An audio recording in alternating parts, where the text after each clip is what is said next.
大家好，今天要来打卡这一个超级无敌可爱的小跑酷哦。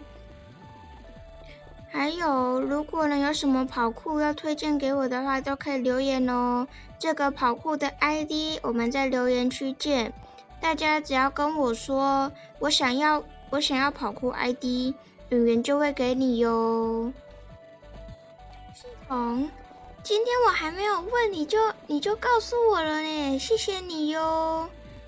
这个跑酷呢是一个很少女心的配色呢，圆圆特别喜欢这种晶莹剔透的，都感觉超漂亮的，对不对？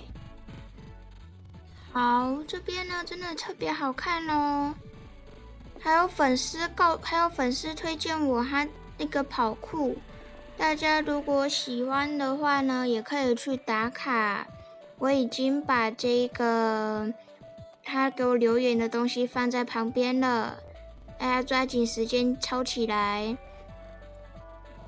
这一个真的好漂亮哦，这位作者大大，你好厉害，能够做出这么复杂的。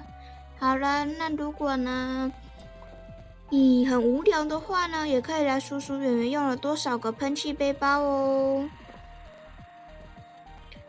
哇，这边的休息站超美的啦！哇哦，这个是奶油吗？超漂亮的，好看。然后这边呢，这个奶油就是可爱。接下来圆圆要来告诉大家一件事情哦。可能开学之后，圆圆更新次数会比较少。现在呢是暑假的末端了，有点小伤心。不过新的学期要开始了，大家也要努力起来喽。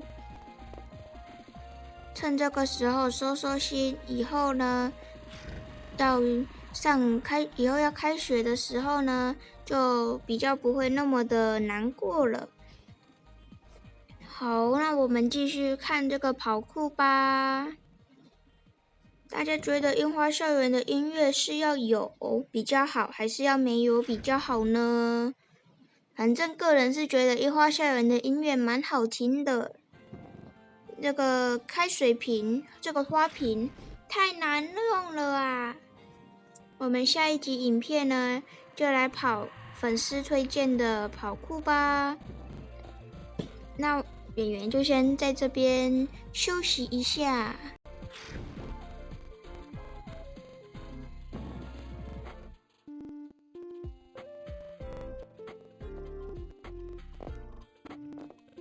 好啦，终点站，拜拜，爱你们哟。